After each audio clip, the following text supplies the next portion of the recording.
Center Field and Red Fox Report back at it for another competition. It's the 0-3 Red Fox Report against the 3-0 Center Field. We're here at Spins Bowling Alley in Poughkeepsie, New York, alongside the doc, Dr. Zachary Arth. I'm Mike Duda. Welcome into the broadcast booth. The guys are just warming up now. And Dr. Arth, we got a good matchup in store today. Oh yeah. It's going to be stiff competition, you can tell. Skill level of players involved, questionable. But, that's where getting those little extra pins here and there is really going to make a big difference. And for you talking about talent, I mean, you're above all of them. 9 perfect games. You know what? That number's changed. That's an updated I now have 12. Now I have 12? Yeah, I've had about 3 in the last, 2 months. Look at this. I know. Absolutely incredible. Well, thank you. I've been doing it a long time. I'm 32 years old, and I've been bowling for 30 years. So, if that gives you any context. And 12 perfect games. Well, none of these guys have a perfect game. No. But our players to watch for the Red Fox Report, it's Gene Barbieri. Oh, yeah. And as for Center Field, it's the editor-in-chief, Dan Allback. That is correct. And I know you have faced both of them multiple times. What can you say about their play? I can say that they've never beaten me, but that's no fault of their own. No, I will say that I think the guy to watch today is Dan. Because Dan, as a left-hander, the way the left side goes in bowling is that if the left side is easy, it stays easy, and that's good for him. But if the left side is tough, if the oil's not what he wants it to be, he's going to be in trouble. It's funny because he mentioned this in the pregame quotes. Oh, yeah. He was saying he believes that his falling scores over the past couple of games are going to change solely because he's the only lefty out of everyone in this lineup, out of the 6 starters from both sides and the bench players on both sides. And it goes to your point about the oil. Yes. So definitely Allback and Barbieri are the players to watch from both sides. Center Field's going to roll with senior Aiden Lavin at the 1, junior Carol Lacey at the 2, senior Marley Pope at the 3, senior Mike Burns at the 4, Allback at the 5, a senior, and junior Ben Leeds at the 6. Nick Sharito will be the 1 for the Red Fox Report, a junior. Tommy Armstrong, a senior, in the 2. Sophomore Will Rosen in the 3. They have Jack Tavares, a junior, in the 4, Tyler Stimler, a senior, in the 5, and of course Barbieri to close it out, a junior, in the 6. Has there been anyone else that you personally want to talk about before we get into this game? I'm seeing him over here on the bench as I'm looking at Tommy Armstrong relaxing over there. I've bowled with Tommy before. He's a bit of a threat. He's dangerous. I've seen Tommy run into some pretty good shots. And the big thing about bowling is that if you can put some good frames together, that really adds up your score quickly. I've seen Tommy be able to do that before. I'm trying to think of Will Rosen as well. I remember last time I saw Will Rosen bowl. He started out quite hot, and all of a sudden he lost it all completely. So, we're going to see if Will's going to be able to do a little bit better today. But I believe in him. I know he's capable. And you mentioned Tommy and Will, both guys that are not wearing red. That's right. I think we had a dress code before we got in. Center Field did a decent job. Yeah. They all wore white or a shade of white. Yeah. Armstrong's in maroon. Will Rosen, not even close. Do we think there's a dress code violation? Do we think there's any penalization for that? I don't believe so. Okay. From what I'm looking at from the rules, but I think that could be a factor going in. I wasn't sure if it was like the New York Yankees, if you weren't allowed to, maybe make wardrobe mistakes. Well, with the change in rules from the Yankees, I guess we got to change here. That's true. For Center Field Red Fox Report. I will say on Aiden's last practice ball there, Aiden Lavin, that was a pretty good shot. That was impressive. He's a natural athlete, I think him being the leadoff bowler might give them sort of a leg up early, which I don't know. We'll see what he's got. Well, Lavin was the MVP in the basketball game that kicked off this Center Field Red Fox Report rivalry. Right. He was the one that hit the last-second 3 to win it. Yeah. And then 2 Atlantic City victories for Center Field, so the journalists up on the broadcasters. Natural athletes like Aiden, they don't always translate to bowling, but I can tell by that practice shot, Aiden might have a little something here. We'll see. We'll see in about 40 seconds when practice time is over. Yeah. Notes from Center Field. August Lieberman out due to a lack of intent to play. Wow. And freshman phenom Ryan Eicham out due to an undisclosed illness, per Dan Allback. Okay. August. I'm surprised. August being a taller gentleman, he would have had some good leverage. So disappointed that he couldn't make it today. Definitely unfortunate. Both of them played in the basketball game. Yep. But they're not here tonight. Well, that's a choice. It's a choice. I don't know about you, but I spend about 3 nights a week in this bowling facility. So the fact that people wouldn't want to be here is surprising to me. This is the only place I want to be. Definitely. So we are ready to go. Boy. Red Fox Report, center field bowling about to kick off. Bowling getting underway with a rock, paper, scissors. It's going to be Lavin and Chirito both ones. Wow.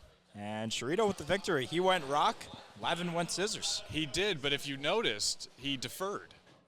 He did. He did.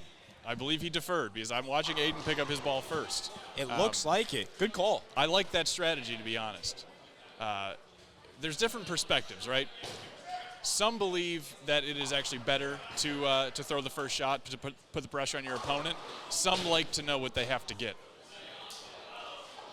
And the first 2 throws underway, both very far to the left. Yep. Lavin picked up, that looks like a 1. That was a 1, yes. And 3 from Chirito, so definitely not the hottest of starts from either of them. Nick Chirito, a gentleman. He just handed Aiden his ball. I thought that was very nice of him.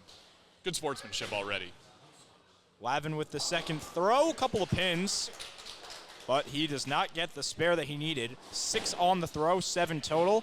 Over in the left lane, Chirito knocks down all but 1. I didn't get a chance to talk about Nick Chirito in practice, but he is someone who I've seen bowl the lowest of lows, but also the highest of highs. And if he starts getting hot, it's going to be a problem for the other team. As now Carol Lacey throws it to the left side, knocks down a few. Tommy Armstrong going on the reverse side. Straight on. Oh. Leaves 2, and it's a split. We'll go back to your point about Nick Chirito. He's really picked it up the last couple of games. In his last 3 games, granted, their reported scores, 94, 141, and then 172 his last time out, as Lacey wraps out with 2, 7 from both her and Lavin. I'll admit, I was present for those Nick Chirito games, and I can vouch for that. You can vouch. Those scores are correct. And again, 94 is not what you want, but that 170 was one of the better games on the lanes. 172, it's solid. Very solid. It's definitely solid. So Armstrong wrapped up with 9. Yep. Pope again on the left side. Everyone is flying left as Will Rosen straight on in the first strike of the game. It There comes from the sophomore. I'm telling you. He was one of your keys to the game. It's up there. Oh, yeah. Nice hit there from Pope. He's able to knock down 6 more, so 9 from Marley Pope. And now it'll be Devares to go for his first throw of the night. Rolling a little wide right. He put his hands up like he was going to get a strike, but Not a bad shot by Jack, I would say. only knocked down a few. No. Oh, okay. There goes Burns with a strike. Oh, the celebration. Wow. That's nice. Wow. That is nice from Mike Burns. We're celebrating early here. There's a long way to go. I agree with that as Devares leaves 2. So 1 strike from both sides. Other than that, it's a pretty even score. It is, yeah, it is. But both of our keys to the game have not played yet. Someone's beckoning at me. It's okay. And a gutter ball coming from Ty Stimler. Did it fall? Ooh, some curve from Dan Allback. That's a nice shot, and he gets the strike. I'll keep an eye on the next one. Back-to-back strikes for the journalists. As now Tyler Stimler will go again. Looks like he won't gutter this one, but he won't get many pins. Wraps up with about 7. Ben Leeds trying to make it 3 strikes in a row. Yes! That's 3 in a row! That's awfully good. That's awfully good. Wow! That's impressive. You got to watch out for that Ben Leeds, you know. Look at him. He's walking back here. He's gone. He walked it off. He's going for some water. I think he is. Decent throw there by Barbieri to kick off his day. And let's make sure that everyone knows what lane they're on. As you will notice, we are switching lanes. So you every other frame you rotate from lane to lane. Oh, nice throw. There's Barbieri doing what he does. You got to watch out for Scheme Gene. He's pretty good. He's pretty good. One for one. He can hit it. I will say, that is more strikes than I expected in the first frame. Not half bad are the bowlers. No. But if you notice, no spares. And, no spares, no. As the bowlers will tell you, spares are what make the game. A lot of people can throw strikes, but it's your spares where your score really comes from. You don't want to leave those frames empty. No, you don't. No, you don't. Close them all out. Exactly. Lavin picks up 7. Sherito gets 5. Sherito with his second try has some nice spin on it, but he hits the 1 instead of the 4. Aiden wanted to show me his ball speed there. It's 19.39, that's pretty firm. That's pretty firm ball speed, and no surprise from a baseball player such as himself. And you mentioned it, he's an athlete. He is. And I will say, now that's an open frame, but that's really good by Aiden to get the 2 pins because that's an unmakeable spare anyways. But he got the count, and count is always important.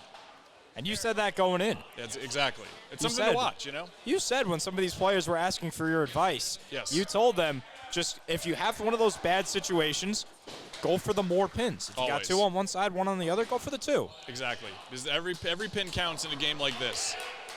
And there goes Armstrong. That's not a strike. It First is not. spare of the game, but it comes off hitting 10 pins. Yeah, he did throw it in the channel on his first shot, but he recovered well. That's a good spare. Lacey fires one into the gutters as well. Will Rosen to go for the Red Fox report. Oh. Will seems like a pretty gentle man, but that's a pretty violent delivery, I will say, when he throws the ball. Coming from a very professional guy, I might add. Exactly. That's a great spare by Kara Lacey. Picks up 7, and Lacey with a nice spare off of 2 pins that were separated from one another. I'm going to call that our first real spare of the game because Tommy's was on he had to throw a strike to make a spare. It's a strike spare. It is.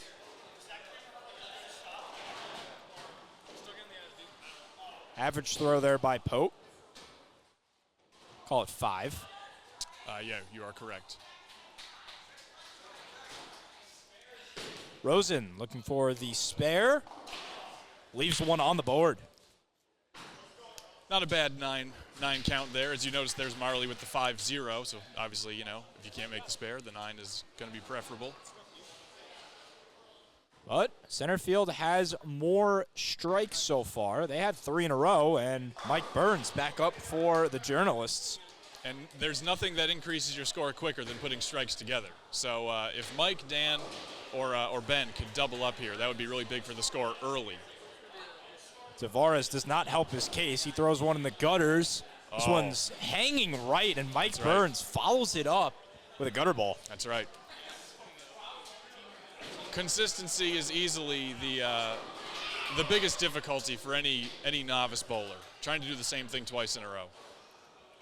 And Tavares does just that, except it's 2 gutter balls in a row. Burns with his next try. It's straight away. Gets them all. Phenomenal spare. Phenomenal spare. Another strike spare. Exactly. And so for bowling scoring purposes, since he struck in the first frame and then got 0, it doesn't affect his score at all. No, it's If he would have gotten a spare and then threw a 0, that would have affected his score in a big way. So that's actually as good as a 9 count. Certainly, especially when you gutter the first one. It's a good spare. And now if he gets a strike on the next one, he's basically right back where he started. That is correct. Similar to go again. He had a 7 on his first try and knocks down a few on the right-hand side. Increases his total to just 10 on the day. Yep. An 0-3. Similar new addition to the Red Fox report. Came in as a production intern in his senior year. Love to see it. Welcome aboard. Never too late. Here's our sole lefty, Dan Allback. Can't get 2 in a row. Leaves 1 on the board. Interesting strategy by Dan Allback, by the way, who, I believe we could safely say he is the best bowler on his team. He is not bowling last, which is usually where you would like your best bowler to be. And that's where the best bowler for the Red Fox report is standing in Gene Barbieri, and he knocks down a strike of his own back-to-back. Scheme Gene does it again. Now, Gene will tell you this. That ball hit the wrong side of the head pin. That is not a good strike. Gene got lucky, but a strike is a strike. You got the job done. A whiff from Allback. You don't see that too often. You don't, and that is the 5 pin. The 5 pin is exactly in the middle of the lane, and the joke in the league is nobody misses a 5 pin. And if you miss a 5 pin, you owe everyone a round of drinks. I'm not going to tell Dan, but that's league rules. Let's see if he finds out when he ends up listening to this. I'll let him know. Leads with a few on the left side. So nobody in center field follows up their strikes with strikes except Burns, who had a spare strike. And the spare was big, and we'll see what Ben can do here. Leeds put up a 3 for first throw. Here comes the second. Oh. Can't close it out. That back right pin stays up. It was a good effort, though. Good effort. So they'll switch sides again. Gene and Dan have left the premises. I don't know where they're going. They're gone. The two best. They've walked away. I don't know if they're cutting some sort of deal in the back room or what. That's interesting. It is. And a good note. We're going to have to follow up on that. You know, they had some beef coming into the game. They were telling one another that they're washed. Sure. Telling one another, I'm better than you. We might need Derek, our sideline reporter, on that because Gene and Dan have left Derek. We don't know where they went, but they left together. So we'll send Derek out on an expedition. Yeah, they're coming back now, though. We'll see what the deal is. Lavin hit a few, as did Sherito. And Lavin's just going to roll left. Nothing. That's a big miss. It's a big miss. So just 19 in his first 3 frames. Yep. One of those dark horse candidates. Yeah, I did. I pointed him out specifically. I think the benefit of bowling, though, is that even if you start slow, there's a long time to come back in the game. Sherito leaves one on the board, and I don't know what you think as the bowling expert. What do you think of the way he threw that? Two-handed. Nick has a very interesting style. Great shot by Kara Lacey, by the way. Following up her spare with a strike, which is big. But, yeah, Nick has sort of developed the two-handed style, and what it does is it gives you a lot of hook on the ball. Now, the hook can be erratic, though, sometimes hard to control. But when it's on, it's really on. He said he averages 13 miles an hour on his throws, and Pope almost follows up with another strike, leaves one on the board. Yeah, and for context, I would say my average first ball is going to be about 17 miles an hour. So 13 is a little on the slower side, but not necessarily a bad thing. I've seen bowlers of many different speeds do well. So there's not really one perfect speed. It's more about how your speed matches up with your ball roll. As Pope misses with a gutter, and it's surprising that you mention about the speed. Two-handed, you would think more miles an hour, right? So two-handed gets you more revolutions, and revolutions are important, but it's sometimes with two-handers they find it difficult to also generate ball speed because you generate ball speed from your lower half. And when you have to bowl two-handed, you can't quite get your legs moving fast enough sometimes, I find. Now, there are plenty of two-handed bowlers I know who do throw the ball awfully hard, but I think for the newer two-handed bowler, to get the speed up is actually one of the toughest things they have to combat. So we'll see if Sherito can do that throughout the game. We'll keep an eye on his miles per hour. Will Rosen with his second throw. He hit 16 on his last throw. Oh, great spare. Knocks down all 3, and I think that one was pretty quick in itself. Yeah. That was looks like about 15 miles an hour on that one. So good spare by Will. He actually maybe controlled his speed a little bit, didn't try to overthrow it. And this one's coming back from Mike Burns. Nice throw there by Burns. Now, if you noticed, Burns thought he missed it. When he threw that ball, he was pretty confident that he had missed, but Burns had a little back rotation on that, and it kind of spun backwards, which was to his benefit. It worked. He picked up the spare. He's having a real underrated day. He's off to a great start. Maybe the best start of anybody on the pair right now, except for Gene, who's, of course, has a double. Burns already at 39 points, and he's coming off of a 9 spare, as now Allback gets himself in a bit of a pickle with a split. Yeah, Dan's got to figure out the lanes here. I think he will. He's capable of it. But Dan, I think he's trying to do a little too much. You know, it's that old trope of you're working hard to get some pins, but I think he's trying to do a little too much here. He knows he's the guy, but actually, to his benefit, he has Mike Burns. You know what? It's funny you mention that because Gene Barbieri was telling him before the game how he thinks that Dan is going to get in his own head. Right. He's going to try and get too fancy. And Dan said the same thing about Gene. You know, there's the rivalry there. Of course. And it looks like so far that's the case. Allback follows your philosophy. He goes for the more points, or the more pins. He gets the more pins, but he leaves one on the board. And he almost picked it up, too. That was actually a really good effort by Dan. Just bad luck there to not pick it up. It was close. It was. As Stimler continues his unsuccessful day with another one that can't hit any pins. 19 total through his first 3 frames. Ben leads, closing it out for center field, and he does so with a strike. Ben likes that right lane. He's got 2 strikes on lane 28, but just an open frame on lane 27. So we'll see what he does on 27 next time. That's an interesting note, as now Barbieri has his first split of the day and his first non-strike.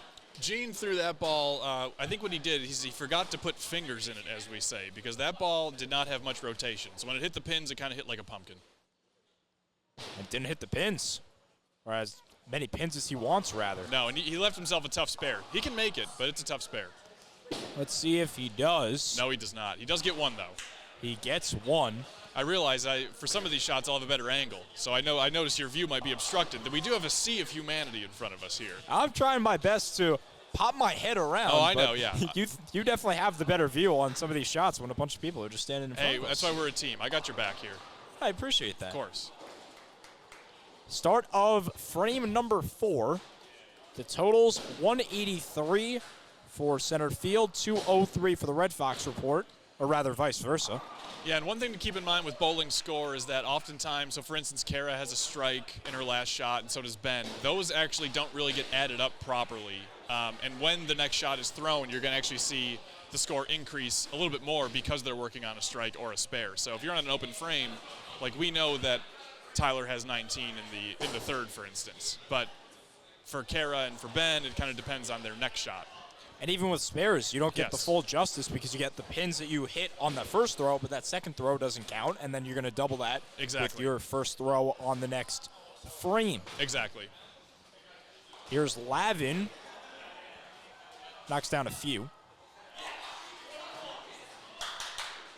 I believe Aiden's goal there was to try to throw it as hard as humanly possible. He did get to 21.6, which is when I can show him some speed if I need to, but I know he's proud of that. He's the leader in the clubhouse right now. And for those listening at home, we will see your speed. You're coming in for the loser of game 1. That is correct. That is correct. So the losing team, they get my services for game 2. And we'll see how that goes. I mean, it's going to be tougher for me because I'm untested. I don't know what these lanes do. There's going to be a lot of balls thrown, which really does impact the oil quite a bit. So I'm not saying I'm going to come out here and shoot my average, but hopefully it's good enough to help the team to win. And that's what I was going to ask you. How do you feel coming in? What do you think now is going to be your final score, if you had to guess? If I had to guess, I would be pretty happy with a 200. If I could say I can come in off the bench and shoot an even 200, I'd be pretty happy with that. I think that'd be enough to help the team win. That's my main goal here, you know? A team player. Yeah, in bowling it's hard because we always care about our own score. But really, your score is secondary to how your team does. There's been times I have shot 300 and my team has lost, which feels a little unsatisfying. That's something I personally can't attest to. I just go to the lanes for fun. Right. As Pope misses one. Rosen going to try and do the same thing. He's got 8 on the board. Oh, Will gets down at the line, but not so much. Wide left. I appreciate the body English, though. I did like that. That's always fun to watch when you're looking at bowling. Yeah, you'll see some from me. There are some shots when, I got to get my body into it a little bit. Usually my teammates know how I feel about a shot based on how I react to it up at the line. It's going to be Mike Burns and Jack Tavares. Tavares starting his 4th frame. Only 17 points so far. Got 9 of them on his last throw. He did. That's a good shot by Jack, though. Straight up. It's a good shot. One. Good shot. Yeah, it's a good shot. Just didn't have the speed. Right. No, exactly. And, he's throwing a lighter ball from what I can tell. I believe that ball that he's throwing may be about 8 or 9 pounds. I'm actually not sure. But, that will impact the way your ball goes through the pins. Mike Burns is throwing something about 12 or 13 pounds, if I can guess. And Mike Burns only hits 1. He's had a real successful day. First time that he doesn't close the frame. That's his first down frame, but you can see he has 62 in the 4th. Kara, though, has 53 in the 4th. So, we can see an early lead from that side, especially with Ben working on a strike still, and obviously Dan Allback's here. And Dan Allback is up right now for center field. Big shot for Dan. He's got to get some confidence. That's not going to help him. That was a wild delivery. He only picks up 7. And it's funny, every time it seems like Dan is bowling, it seems like everyone gets up. It does seem that way. And those are the times that you're taking over. That's right. That's right. Here's Stimler in his fourth frame.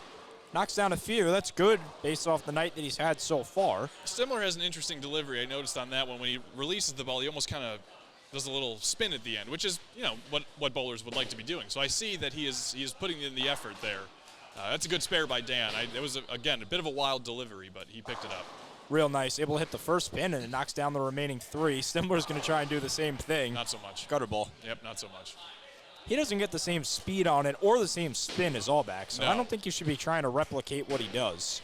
No, and there's been, I told you last time, lane 27 seems to be one he's not fond of, and he did throw that one right in the gutter. So he's up in a hurry, by the way, to throw the second shot. He wants to get it over with. He's coming off a strike, so he should probably care about his throws here. Yeah. This looks pretty good.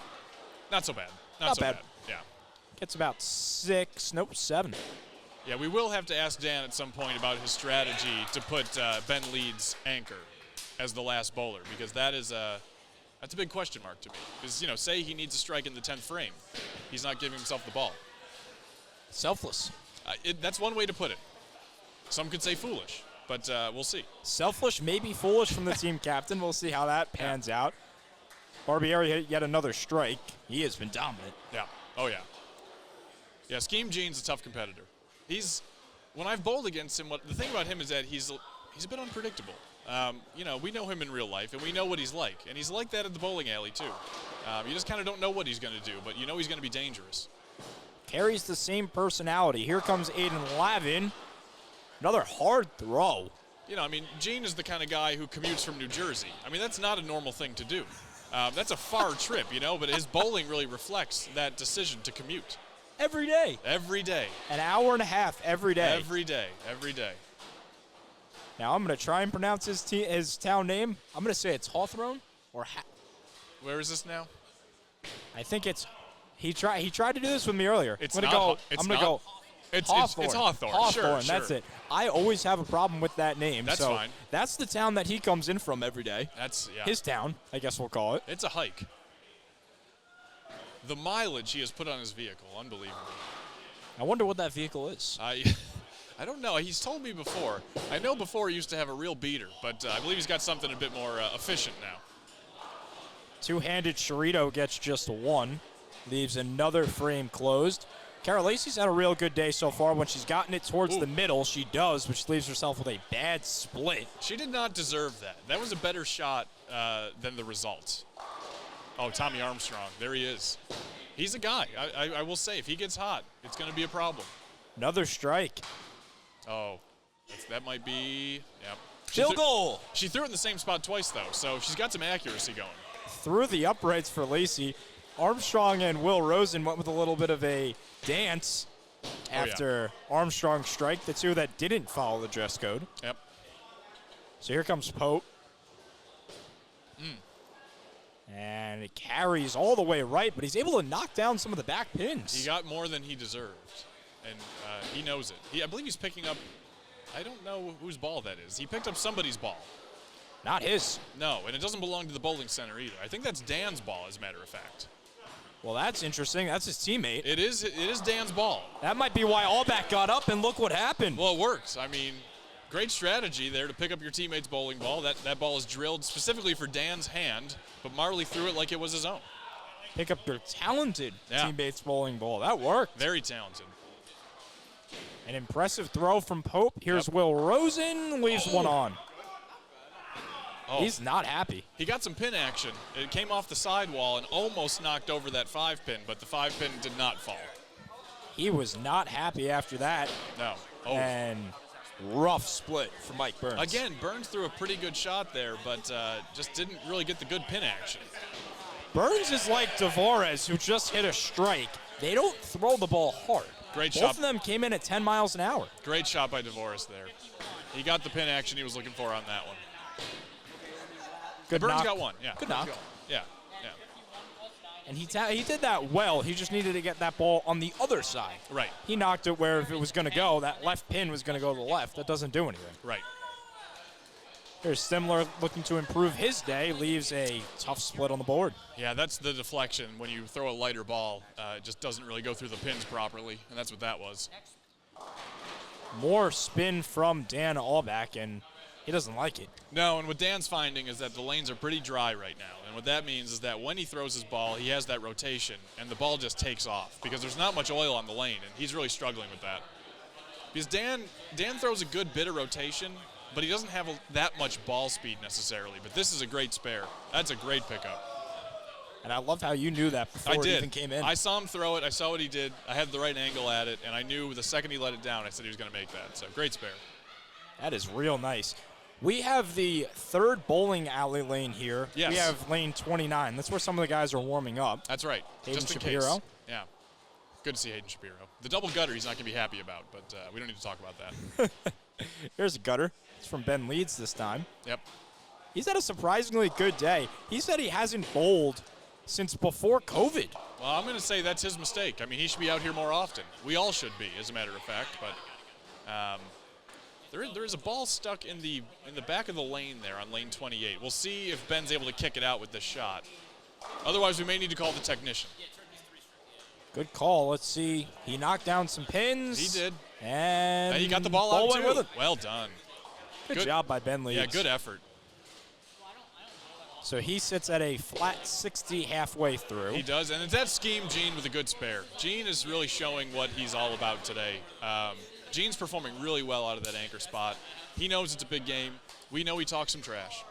And he's backing it up right now. With the exception of the third frame, yeah, he's kept all his frames open. He has, and Nick Chirito here he's got to reel it in because he's a little wild. That ball did go directly into the gutter, and he is trailing many of the other bowlers on the pair right now. Nice throw from Lavin. He throws the ball so hard, and what can you say about bowlers that throw it hard but don't have the spin like Lavin? You know, the benefit is that if you hit the right spot, you're going to throw the pins around, and you always want to get the pins moving. But on that one for Lavin, he threw it right down the middle, and so when it hit the pins, it just cut right through and left him an unmakeable. I think with his speed, though, he's dangerous. Guys that throw the ball hard like that are always dangerous. So we'll see. So instead of straight down the middle, where do you aim that? You would rather aim it just a little right or a little left of that middle pin, especially when you throw it straight like that. Because when you throw it straight, it's just there's not much room for error, and that's why bowlers like Gene and Dan. That's why they hook the ball, because when you hook the ball and get some spin on it, you widen your margin for error, that's what it's all about. So we'll see what Lavin can do with his hard throwing. Yep. Armstrong leaves 2 up on the board. He is looking at us and shaking his head. Not happy. No. And Lacey leaves a few on the board. I'm surprised she didn't hit any with those. I am too. I see some people are looking for some things around here. I'm not sure what's going on. Looks like there's some disturbance. It looks like it. Maybe some shoes? There are some shoes, some Rogue footwear. Looks like that's what it is. We found it, though. Marley Pope knocks down a few. Let's say that's 8. Great job by Gene. Maybe one of his best pickups of the day, picking up those shoes. He's got a couple strikes. You don't think that's it? It's hard to say. I mean, he helped out a gentleman from town, and that's really good of him. Because, like we said, he does not live here. So, community man. That's right. Pope looking for 2. Wow. He's not going to get it there. Way to the left. Just a bit outside. I've noticed there's some pizza near us, and pro tip for bowler is you don't want to eat with your bowling hand because that will affect the way you grip onto the bowling ball. One of the first things I ever learned as a young bowler is you just don't eat with that right hand. I'm a right-handed bowler, and you just can't touch that sort of greasy food because then the ball might just slip out of your hand, and then you got big problems. That's a really interesting point. I never thought of that. Most people don't. But I think about bowling a little too much. Pro tips? Love it. I got a few. Tavares with a gutter ball left side. Tavares has been a little all over the map today. He has a double gutter. He also has a strike. He's got a couple 9 counts. He's struggling with that consistency, but I see the potential. He's got good energy, and it's important. Like, that's a good shot right there. A very good shot, it could have been, but 9 pins good on effort. His second throw. Track star too, and yes, he's going to have the lower half that I think is actually going to help as a bowler, right? I'm a runner myself, not quite like Jack, but I try. He's definitely bringing the energy. Dan is Okay, now. Not a gutter? That was a From gutter. Dan Allback. It was a gutter from Dan Allback. Wow. As a matter of fact, it was on the right side, which is very hard to do, as a matter of fact. And Stimler sees the gutter ball by Allback, and he strikes in response. That's a huge shot by Tyler Stimler. He wants it. So what were you saying about Allback? Dan, well, first of all, he guttered on a spare, and he lost 10 pins of count immediately, so that really hurts the score. But it does feel, and that's a good spare. That's a good spare. He needed that. But it does feel like he's pressing. He's pressing. He knows he's the best bowler on the team, and he's feeling the weight of that. That's my estimation. Points-wise, he is not. No. Right now, Burns is beating him, and even with the spare that he has on the board, right now, Burns still has the 5-point advantage. Good throw there by Ben Leeds, picks up 9. Scheme Gene is upset as he threw a fairly decent shot and went right through the middle, and he left himself an unmakeable split. We'll see what he does in response. He gave a thumbs down to the camera after that one. He threw it very hard, but that'll be just one. Just one. He got the force off the pin that he wanted. He did. He got the pin to fly. He has 101 in the 6th frame, and that is going to put him in the lead of all of the bowlers that are on the pair of lanes right now. Barbieri averages 165 games. Again, these are self-reported numbers, right? But he averages 165 a game. His best is 249. I don't think he's going to get there. Not this game unless he really puts it together. Actually, no, I don't think there's a chance of 249. If I'm looking at what his max score could be, it would be in the 200s, but it wouldn't quite be that high. My bowling math is not ideal. I know it pretty well, but not 100%. Well, don't worry. Derek DeGallo apparently knows everything about bowling. I'm not surprised to hear that. Derek's been with us a handful of times at the bowling center, and it's actually a shame we're not getting to see him bowl because his delivery is it's violent, and I don't know any other word to use to describe it. Speaking of him, I don't know if you're seeing this. He's trying to teach Hayden Shapiro right now. Yeah, and that's interesting, and this is one of those moments where Derek is trying to give lessons, and if I was Hayden, I would not be listening. Maybe not the guy you want lessons from. No offense to Derek DeGallo. Well, Derek likes to try and teach his lessons to as many people as he can. Yeah, he's good. That's great, though. That's important.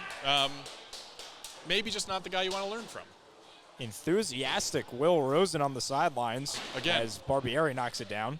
Good energy. Now, see, one of my pregame picks was Aiden Lavin, and he's struggling. As a matter of fact, I believe he may be low on the pair right now. I have to believe we're going to see a bigger final 3 frames from him. I think he can come through, but we'll see. He's got to get it dialed in here.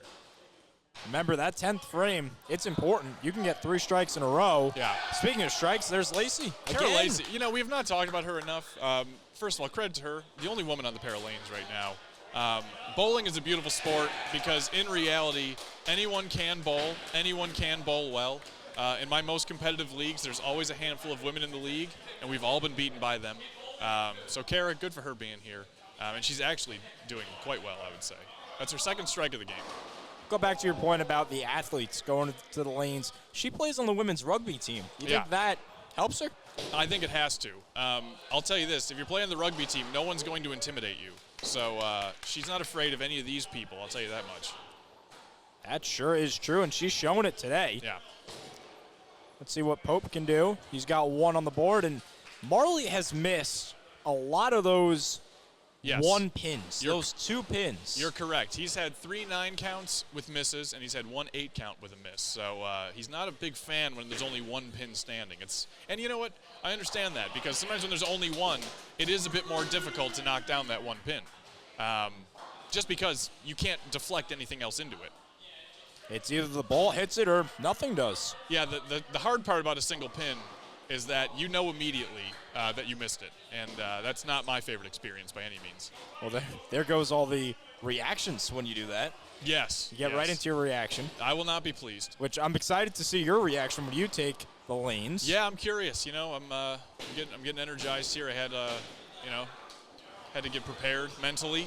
It's going to be a battle. We'll see. And I don't know what team I'll be on or who I'll be subbing for. If we look right now at the score, actually, we're almost through 7 frames. This is very close. If you see on the bottom right there, it's 418 to 417. Incredibly close game.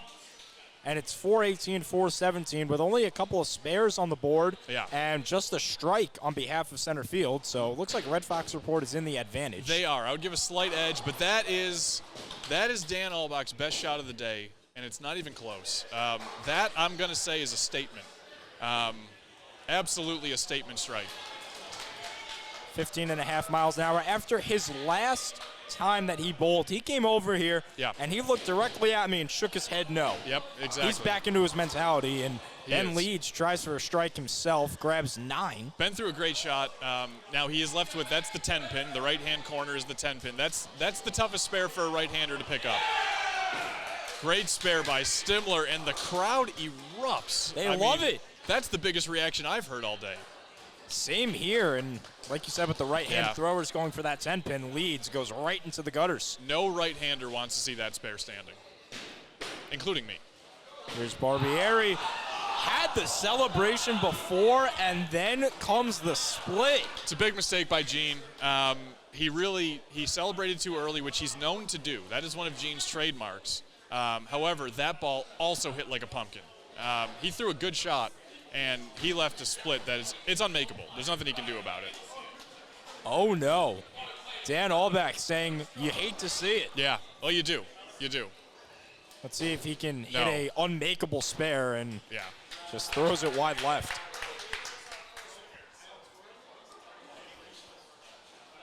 Into the 8th frame we go. 446 to 446. Really close. There's 4 spares on the board for Red Fox Report. There's 2 strikes on the board for center field. So it's pretty close, but I'm like you. I think I would probably give a bit of the edge to Red Fox Report right now, but it is as close as you can make it. Relatively even. Now, keep in mind, we're playing 2 games. It does not go based off of total points. Okay, so it's just... If you win by 1, great. If you win by 100, great. It's the same. Doesn't matter. It doesn't matter. So pins don't carry over. Interesting. That's at least what I was told. Oh, that's fair. Yeah, I understand. We'll see if that changes, because we're only playing 2 games. So what happens if they split? Well, if they split 1 and 1, I mean, the rules would be technically that there should be either you can look at total pinfall if you want to, or you can go into like a one-shot roll-off. Maybe everyone bowls 1 more frame. We see what happens. The safe bet would be total pinfall, but hard to say.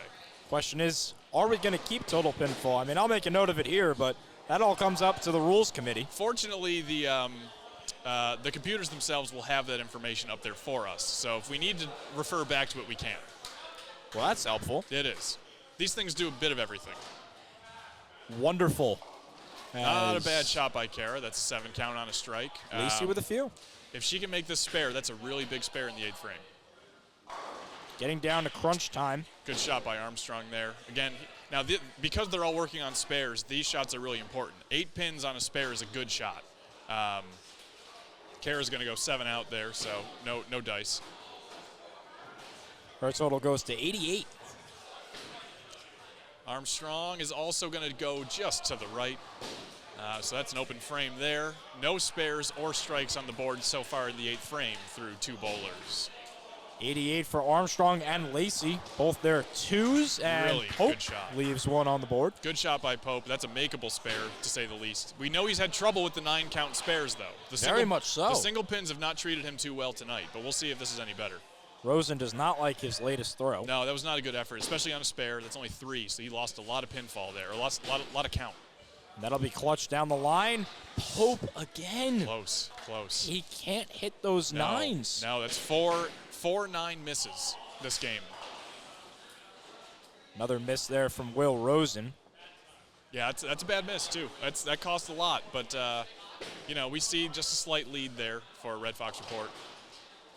88 from both Rosen and Armstrong. So Burns, we saw him, he started really hot. He has now had 4 splits in a row. Those little red circles up there on the scoreboard will indicate a split. And he's now had 4 splits in a row, and splits are just much more difficult to make, higher degree of difficulty. Devastating. Good effort, though. Oh, he came close. That's as close as you can cut it. I mean, nice throw. A really good shot. A real nice throw. It was a good effort. Oh, good shot by DeVoris here. Great Wraps spare. it up. Wraps it up with the spare. That's a great spare. That's the first spare we've seen in this 8th frame, so that's really big for the scoreboard. Good job All by back Jack up. Tavares. Again. Yeah. Is he thinking too much? He might be. He might be. And I do think it looks like his side of the lane is pretty wild right now. He's not able to get a consistent roll on the ball. Every time he throws it, it seems like it does something a little different. That could be his accuracy. It could just be the oil on the lanes just not being to his liking, which it certainly happens. I've been there many times. Big spare, though, if he can make it. No. Let's see if he does. No, It's no. wide right, and he's had that problem all day. It's been Yes. spinning too much. It's a mechanics issue, I think, more than anything. Now, Dan, he's a bit like me. He's a taller guy, and it's hard to get all those limbs moving in the right place. Like for a baseball pitcher, right? Those tall pitchers sometimes have a bit more trouble keeping their mechanics under control, and I think, Allback runs into that a little bit. He is definitely on the taller side. Leeds puts up a 9. Now, Scheme Gene is up. This is a big shot. Oh, that's a bad effort. Well, he got 8 out of it, though. I mean, that was a bad delivery, though. Lucked out. He did. That's a makeable spare. He should pick that up with no trouble. Leads, Oh, real close. just misses, and now we'll see what Gene does here. If he can make this, they get themselves a pretty solid advantage. If you notice there in the 8th frame, nobody from center field picked up a spare or a strike, which is not good for the scoreboard. That is critical. Yeah. But just one spare coming from Tavares on the Red Fox report side of Right. things. Barbieri looking to make it 2. That makes this a big shot here, and that's, oh yeah. Great spin. Great spin. So now we're getting into the 9th frame. 9th frame it's known in bowling as called the foundation frame.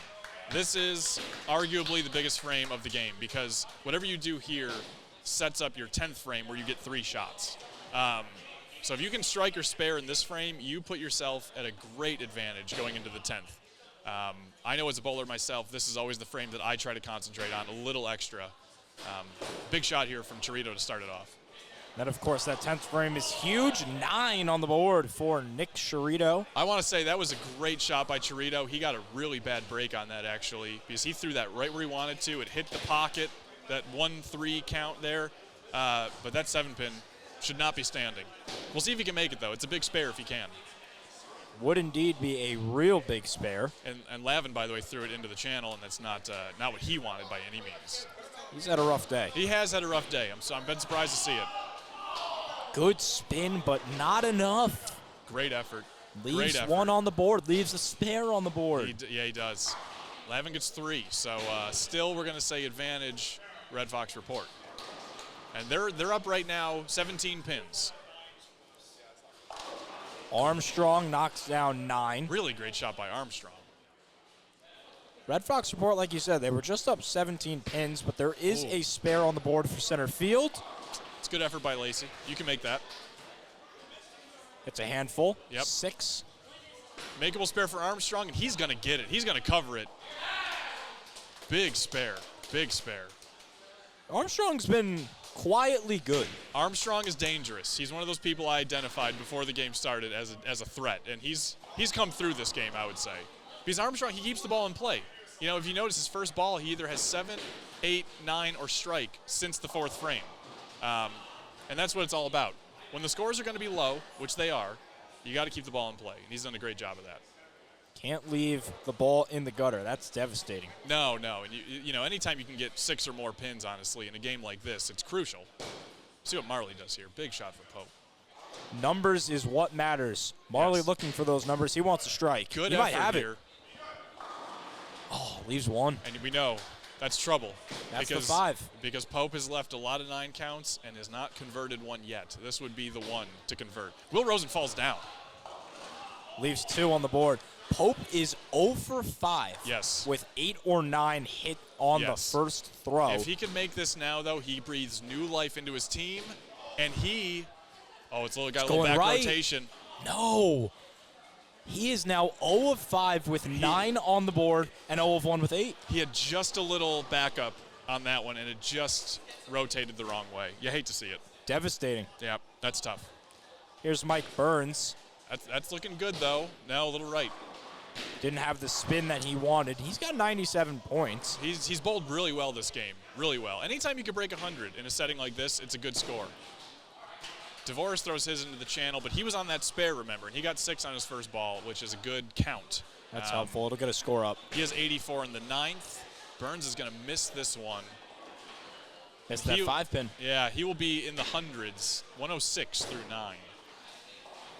He's right now, I would say, in 4th behind Allback, Barbieri, and Armstrong. Yes. Who's been surprising in the 3. Stimler has some pins moving around down there, but he's got 6 count, 4 left. We call that combination of pins, that's the bucket.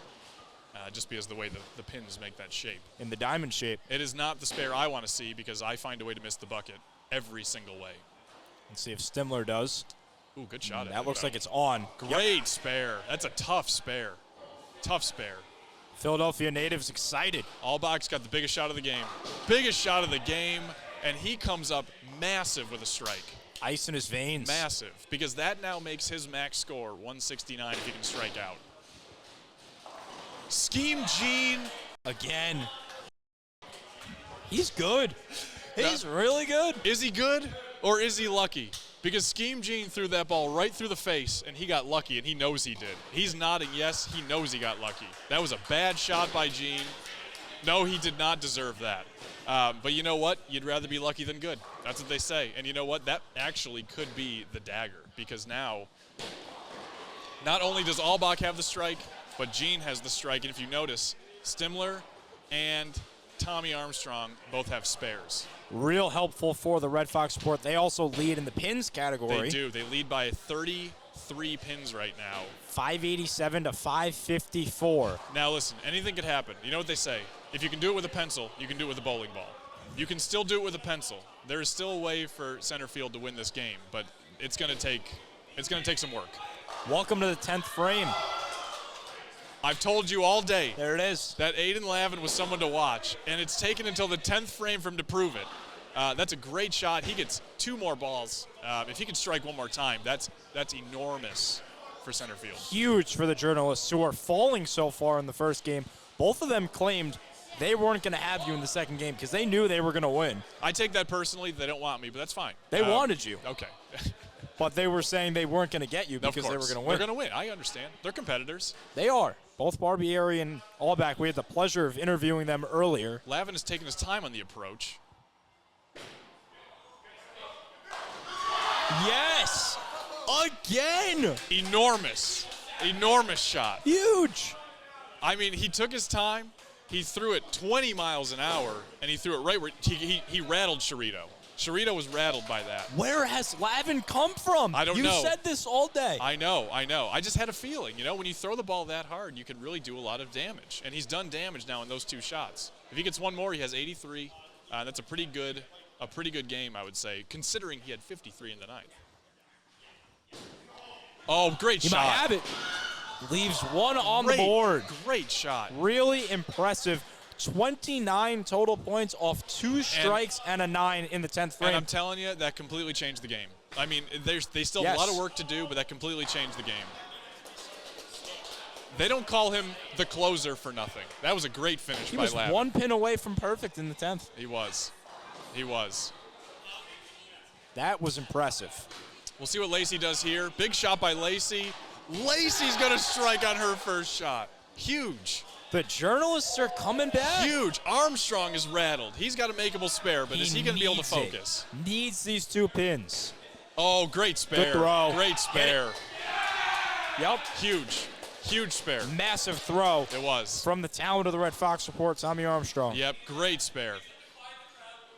Yep, he's feeling it. He's talking about the crowd, too. He wants is to talking quiet about him. the crowd. We'll see what Lacey does here. Big shot. Oh, that's got a chance. Oh. Close. Phenomenal shot. Real nice shot. Leaves 1 on the board. If she picks this up, she'll have 116 for her game, which is a great game. Armstrong here can have 126 with a strike. It will not be a strike. He will have 123, which is the leader in the clubhouse, as we say. Nice day from Tommy Armstrong. Really good game by Armstrong. Huge first spare to make that. We'll see if Lacey can pick this up. It's only 1 pin if she makes it or not, so not super consequential. Depending on how Burns and Allback do in their 10th frame, looks like Armstrong's going to finish with either the 4th or the 3rd best score. Yeah, looks like it. Looks like it. Here comes Will Rosen. Rosen down on a knee. That's a move I'm fond of myself when you need a shot. But that's a good spare. That's makeable. He can make that. It's a move that he's been going to tonight. Yep. Oh, Pope. Oh, and you know what? It's a 9 count. It's a 9 count for Pope, and we know he has not yet converted a single pin spare today. And if Prediction time. Does he get it? He's 0 of 5 today, 0 of 6 from 8 or 9s left on the board. I think he's got it this time. I think he's got it. You think he's got it? I think he's got it. Well, we'll see. Here it comes. Oh, he's got it. When he needed it most. When he needed it most. Like you said with Lavin, it all comes down to the closer. Will Rosen wants to be a closer. Big spare by Rosen. A fun 10th frame. Wow, big spare by Rosen. We got a close game here. We got a close game. We have a gamer being written about this too. This 10th frame has to make it and should be the storyline of game 1. Oh yeah. And that's the thing about bowling, right? Like if you can keep it close up until the 10th, you have a chance, especially with this many competitors on the lanes. Will Rosen here will get 9 on his last throw.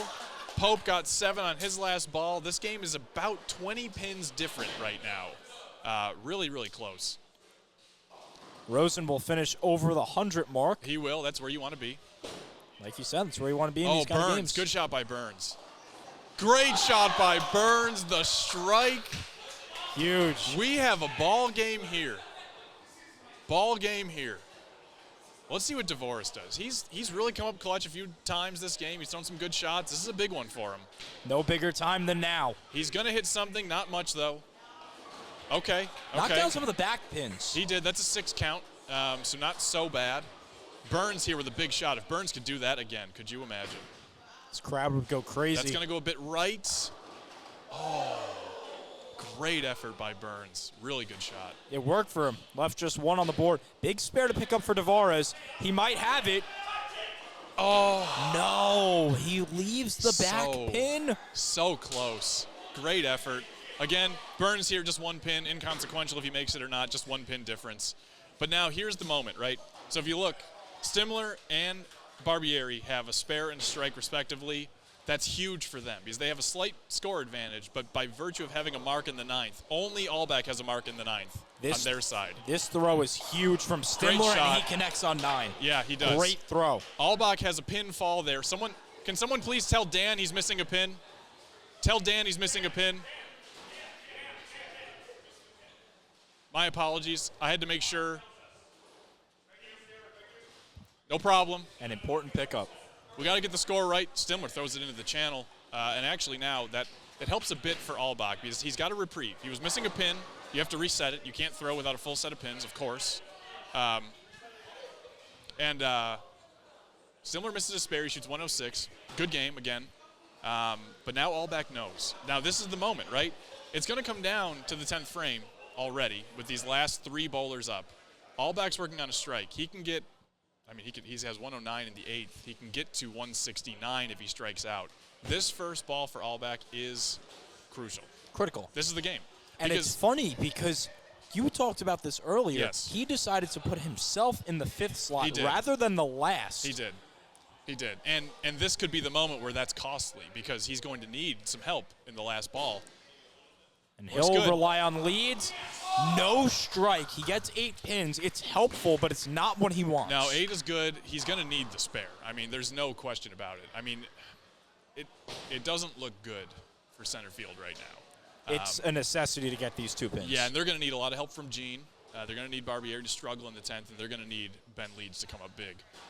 We'll see what Ben Leeds has in him. But Allbach needs the spare. He's going to miss it. Wide left. He's been wide right all day. Yeah, Did he overcompensate? I think he did. I think he corrected for that. He knows where he's been missing, and he wanted to make sure he didn't. Gene right here, scheme Gene. This is the dagger. If he can throw a big shot here. Leaves 1. Now, he threw that ball through the middle. That could have been a split very easily. Yes, it could have. However, okay.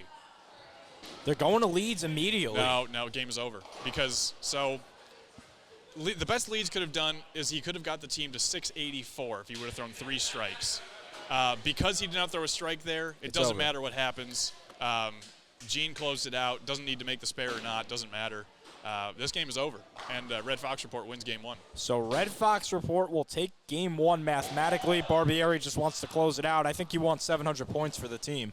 Yes. You have a strike here gives them 693. And again, we don't know what the tiebreaker is, so maybe every pin does matter. I mean, I don't know.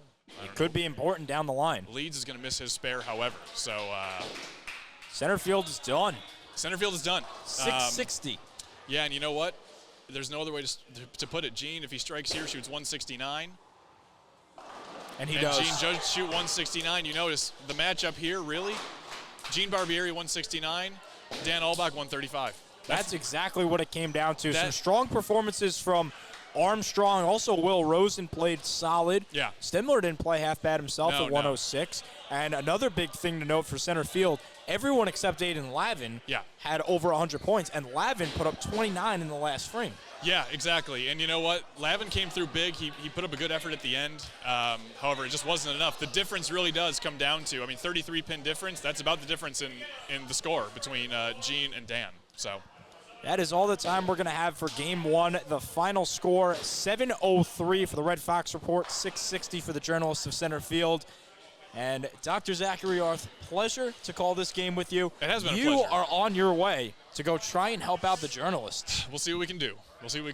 Best of luck with Dan Albach and crew. We'll be right back for game number 2.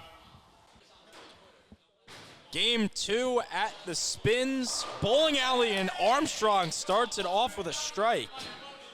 How about that? I mean, that's what you want to start out with. Has a decent showing in the first game, ends up getting 123. He's going to try to get over that margin in game number 2.